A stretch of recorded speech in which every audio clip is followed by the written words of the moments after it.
안녕하세요. 7월 12일 수요일 날마다 주께로 큐티 가이드 시작하겠습니다. 오늘 우리가 함께 읽을 본문은 빌립보서 4장 2절에서 9절 말씀입니다. 우리가 무엇인가를 누리기 위해서는 또 그만큼 필요한 노력들이 있습니다. 노력하지 않으면 얻을 수 없는 것이 사실 우리의 삶의 어떠한 질서일 텐데요. 신앙에 있어서도 마찬가지입니다. 특히 오늘은 신앙의 기쁨에 대해서 살펴보고자 하는데, 신앙의 기쁨을 우리가 꾸준히 누리기 위해서도 노력해야 할 것이 있다라는 것이죠. 오늘 본문에서 바울은 4절에서 2번이나 기뻐하라고 말합니다. 그리고 오늘 본문을 통하여 그 기쁨을 위해서 해야 할 것이 무엇인지 우리가 함께 묵상해 보기를 원합니다. 관찰 질문 1번입니다. 교회의 하나됨을 위해 바울이 권면하고 있는 것은 무엇입니까? 교회는 하나님을 아버지라고 부르는 한 가족이고 예수 그리스도를 머리로 하는 하나의 몸입니다. 그러나 그 안에는 매우 다양한 부류의 사람들이 함께 어우러져 있지요.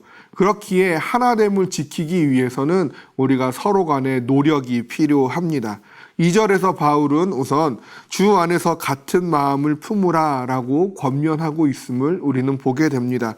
여기서 같은 마음이라는 것은요, 그리스도인들이 주님의 마음을 가져야 한다라는 것인데, 이것은 빌립보서 2장 5절에서 이미 바울이 가르친 바가 있습니다. 너희 안에 이 마음을 품으라 곧 그리스도의 마음이니.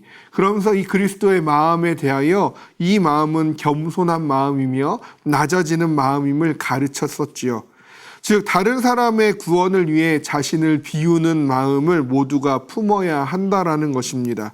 이것은 겸손하고 낮아짐이요 다른 사람을 위하는 그러한 마음이겠죠.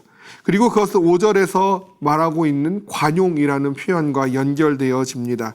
관용은 완전한 권리를 주장하지 못하게 하거나 마땅히 자신이 가져야 할 것에 대해 엄격하고도 완고한 주장을 하지 못하게 하는 특성을 말합니다. 쉽게 얘기하자면 다른 사람들에 대한 사려 깊은 그런 배려이자 존중의 태도라고 할 수 있겠죠. 다른 이들을 배려하고 다른 이들을 존중하는 것을 통하여 자신의 권리를 고수하기보다는 때로는 나의 주장과 권리를 내려놓을 줄도 아는 그러한 태도를 이야기하는 것이죠. 이를 통해 하나됨으로 우리는 주님을 모든 사람에게 알게 할 수 있다고 바울은 가르치고 있는 것입니다. 관찰 질문 2번입니다. 우리의 마음과 생각을 지키기 위해 바울이 권면하는 것은 무엇입니까? 먼저 기억해야 하는 것은 하나됨을 지키고자 하는 마음과 생각을 지키는 것은 내가 할 수 없다라는 것입니다. 사람의 감정과 마음은 불안정하고요, 완전하지 않습니다. 따라서 내가 마음과 생각을 지켜서 하나됨을 이룰 수 있는 것은 불가능하다고 할 수 있죠. 마음과 생각을 지키는 것은 내가 아니라 그리스도 예수 안에서 주어지는 하나님의 평강이 나의 마음과 생각을 지켜주시는 것입니다. 따라서 우리는 이 하나님의 평강을 누리기를 힘써야 하는데, 우리가 하나님의 평강을 누리는 것에 있어서 가장 큰 방해물이 있다면 그것은 염려입니다. 따라서 바울은 염려하지 말고 라고 말씀하고 있는데요. 여기서 염려는 자신이 통제할 수 없는 것들에 대한 부당한 걱정, 지나친 걱정을 의미합니다. 내가 중심이고 하나님이 중심이 아닌 경우에 우리는 염려에 사로잡히게 되는 것이죠. 내가 아닌 하나님이 중심이 될 때 지나친 걱정이 아닌 우리 가운데는 감사가 주어지게 되는 것입니다. 그리고 이 감사함에서 비롯된 기도와 간구를 통하여 우리는 하나님의 평강을 소유할 수 있고, 그렇게 우리 가운데 주어지는 하나님의 평강이 우리의 마음과 생각을 지켜주심을 통하여 우리는 온전한 하나됨을 이루어갈 수 있게 되는 것입니다. 따라서 오늘 우리가 해야 할 것은 무엇입니까? 마음의 중심에 나를 내리고 하나님을 모시는 것입니다. 염려가 아니라 감사로 기도하는 겁니다. 그러면 하나님의 평강이 나의 마음과 생각을 지켜주시는 것이죠. 관찰 질문 3번입니다. 성도들이 지키고 힘써야 할 덕목은 무엇입니까?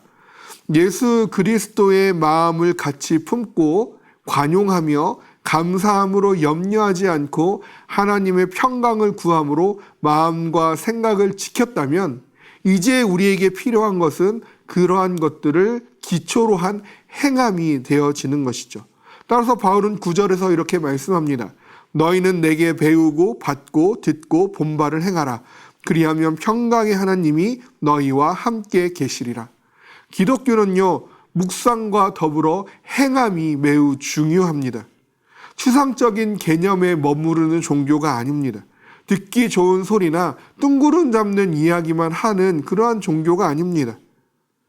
기독교는요, 반드시 행함을 이야기하고 있습니다. 우리는 말씀을 통해 배우고 듣고 본바를 반드시 삶 속에서 행해야 하는 것입니다.